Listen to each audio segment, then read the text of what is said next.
ever since the pandemic hit, moms want to know, what do I do now? Like, oh my gosh, like I've never even thought that they would be home with me. You know what I mean? Yeah. And I don't know step one. I'm like, actually, you do. You do know step one, and you've been doing it for years. From the beginning that their first teacher. Since the pandemic, more families are choosing to homeschool their children. In fact, homeschool enrollment has increased by nearly 30%.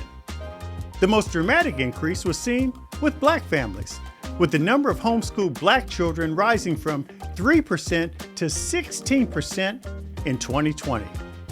Why is homeschooling on the rise? How can families know if homeschooling is right for them? And how can parents use their voice to find the best option for their children? This is what I want to know. Today I'm joined by Onnikah Randolph to find out.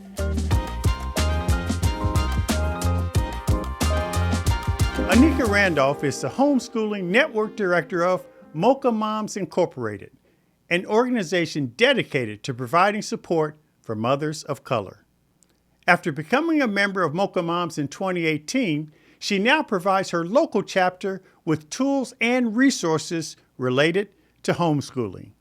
She joins us today to discuss homeschooling and how parents can feel empowered to find the right option for their children. Onnikah, welcome to the show.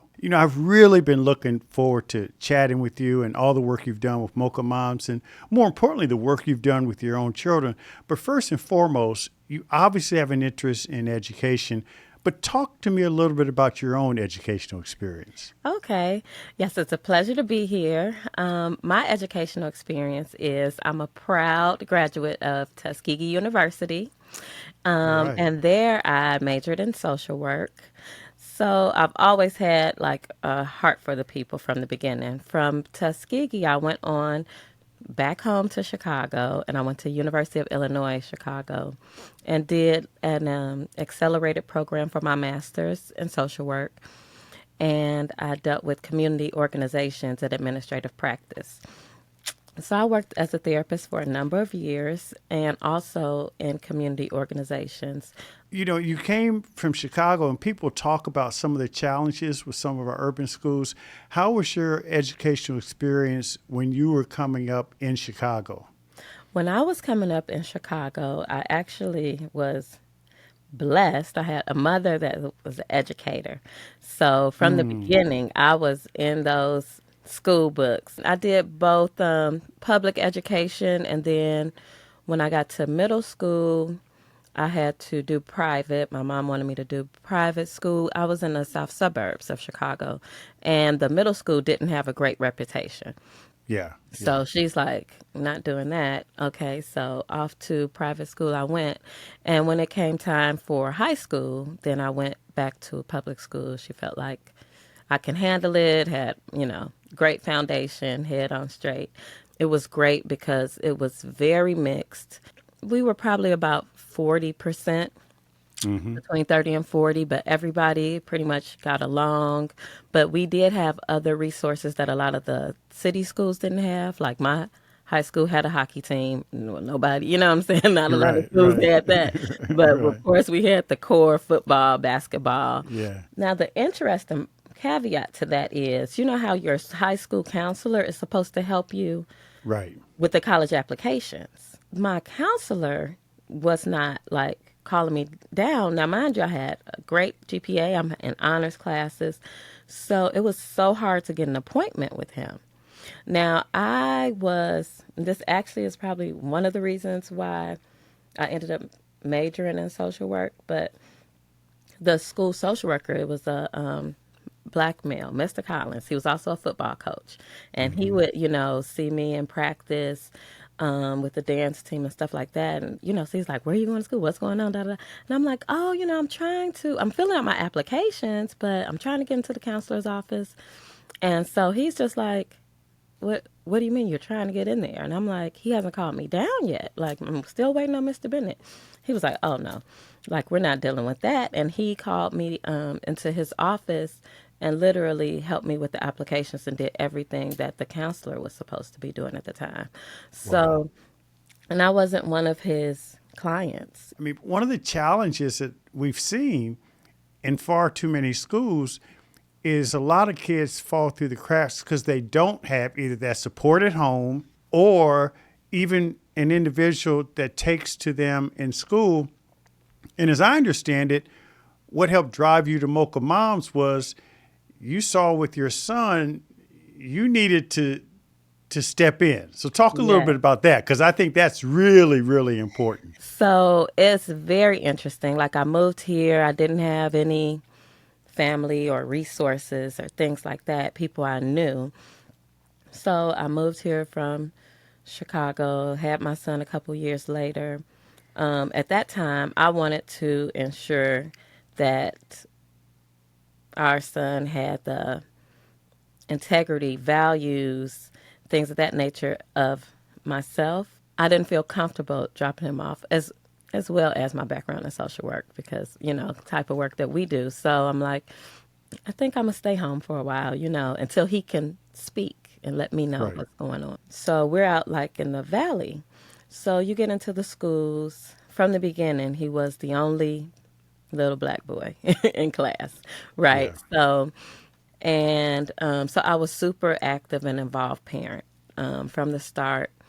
And what I found was that if, let's say, a pencil fell off his desk, I'm getting a call. Mm. Okay, now somebody else can be over there rambunctious and seems like they're coming in and out of school every day. So with no issues, no problems. So I'm like, oh, well, I can volunteer in the class. I want to observe as well. And I also want to make sure that the way that your teaching styles at home, I want it to be parallel of the way that I'm reviewing. I mean, at school is what I'm doing at Yeah. home. Yeah. So, and what I realized was no matter what, there was always something. Now, mind you, my son was always like super articulate before elementary school. We put him in a Montessori school. I wanted him to learn, free thought and have an opinion, have a voice for himself, which is one of the reasons why I chose that. And to get to fourth grade, this teacher, I mean, he was in the honors program, okay? But this teacher, she wanted little cookie cutter little robots. Mm-hmm. So no free thought, no ideas, no create. My son is highly creative. His father's creative. I'm creative, but he's highly creative and he acts. He's an active kid. He's a little Mm-hmm. actor, like super excited about life and everything. So her mission was to shut him and several other students, just pretty much shut down that creativity. What I learned was that she had moved back here from Korea, South Korea. She was teaching over there. And then she came here and went straight to that school. So the culture is completely different. So Yeah. I'm meeting with the Yeah. principals, vice principal, and like, this isn't working. So they're talking to her like it's not as rigid. You know what I Mm-hmm. mean? You have to Right. have fun with it. These are 9 years. I mean, it's coming in every day, strict, strict, strict. So then I ended up pulling him out. Is This that when you decided to homeschool? absolutely. Eventually, you were able to shape his experience in a way you thought was productive. And the reason why I want to focus on this is we have seen since the pandemic a 30% increase in homeschooling. And for black children, black families, in 1 year, it went from 3% of black families homeschooling nationwide to 16%. So Hmm. apparently, because of the pandemic, parents got a chance to see what was going on in the classroom, Actually, yes. and they responded like a lot of American families, but particularly black American families. They responded en masse. You saw that a little bit early on, but Hmm. when you made that choice, were there any surprises, with you getting started, or did it fall in line the way you wanted it to?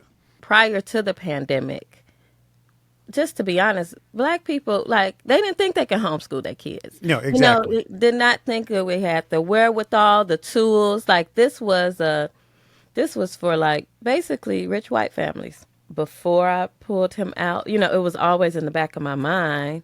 Even when I think about us being the only ones in LA and my family in Chicago, you know, I had, following that school schedule, you can't do much. I mean, you know what I mean, Yeah, during the yeah. school year. So I'm like, when something happens, he's going to have to miss days, when we have to go. Um, if anything unforeseen were to happen, then he'll be missing out. So it was always in the back of my mind, and I would start looking up. When he was 3, I knew all the schools in our area. You know what I mean? I was always Yeah, looking, yeah, looking, yeah, looking, yeah. and wanted to know what was out there.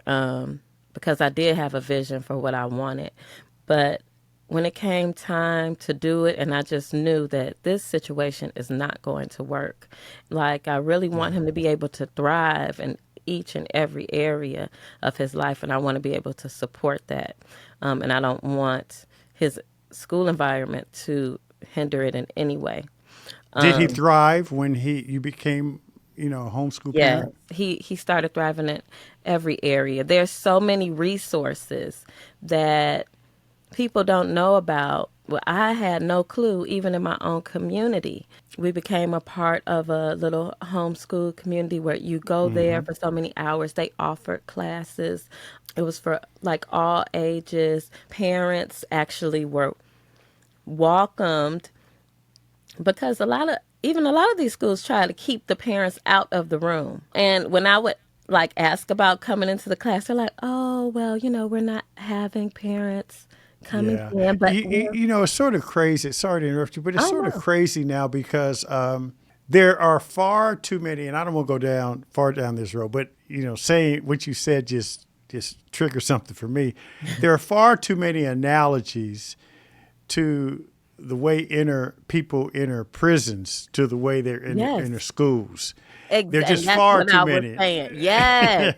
Far too many. And that's exactly what I meant when I said, because what they have in mind for him, and they're picking how many prisons they need in the future from these classrooms today.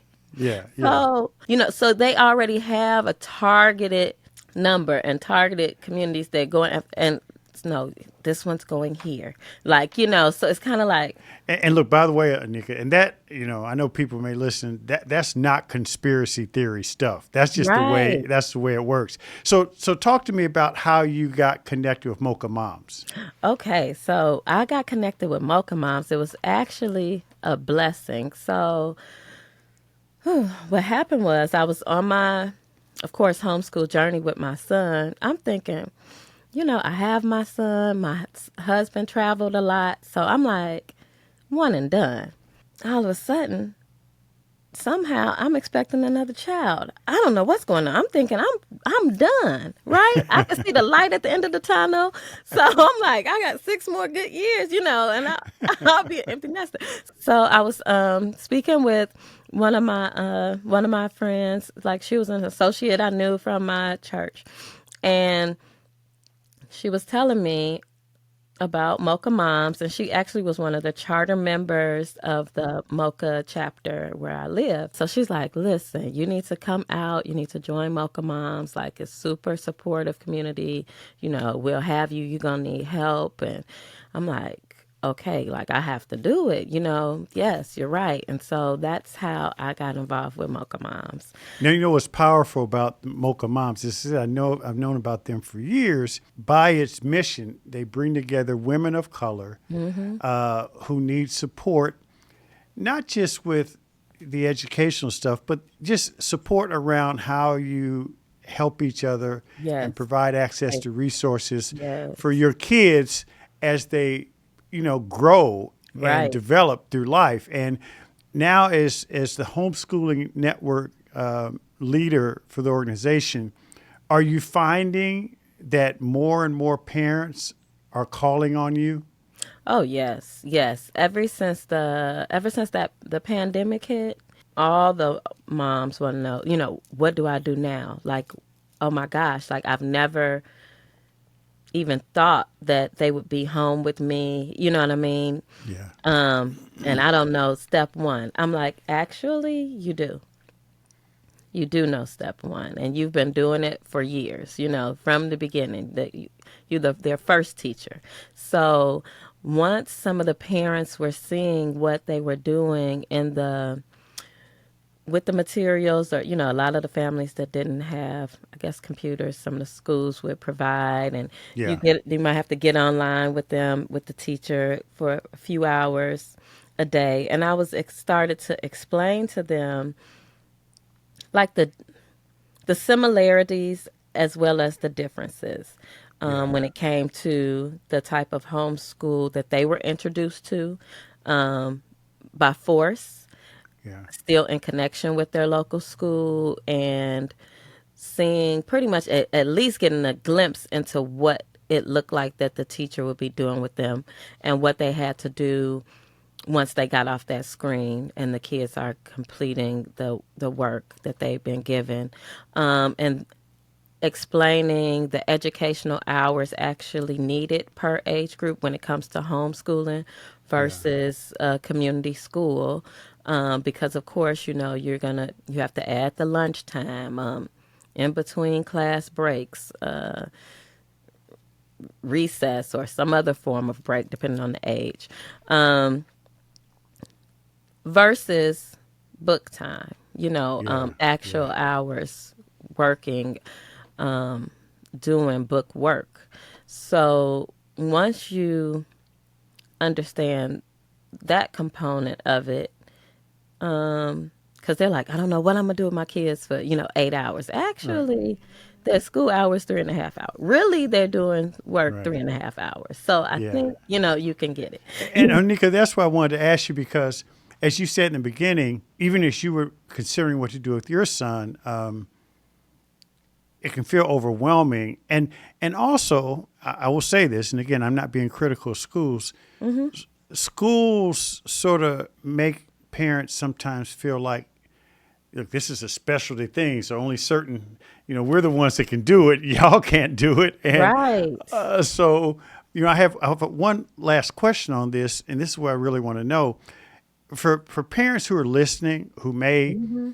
And look, homeschooling is not for every parent. We know that. And it may find another school that may works or what have you. But for parents who really are thinking that homeschooling should be an option, And it should be. It should be. it should be an option. And yet they're intimidated by the process. This is what I really want to know.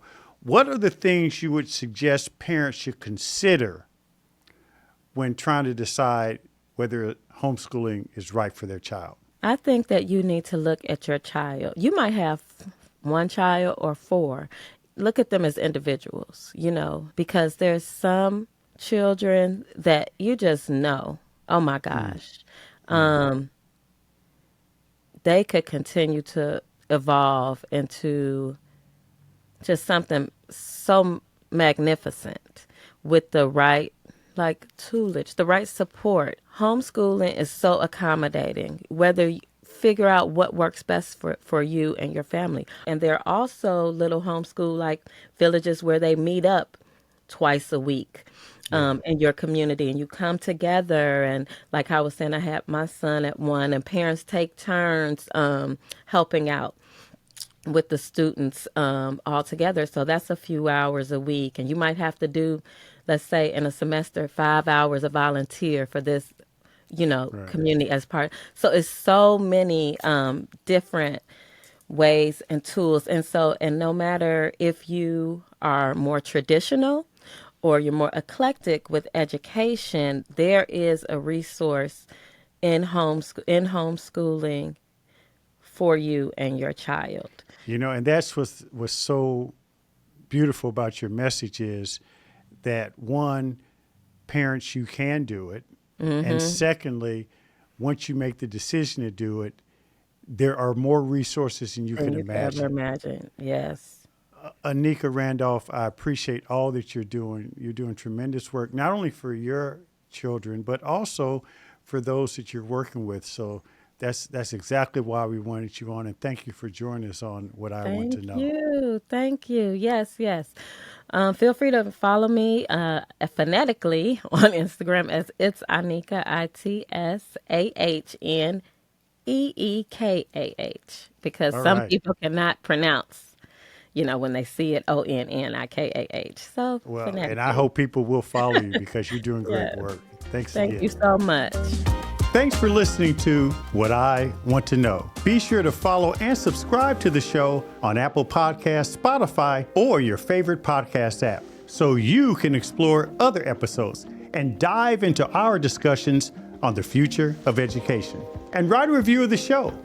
I also encourage you to join the conversation and let me know what you want to know using hashtag WIWTK on social media. That's hashtag WIWTK. For more information on Stride and online education, visit stridelearning.com. I'm your host, Kevin P. Chavous. Thank you for joining What I Want to Know.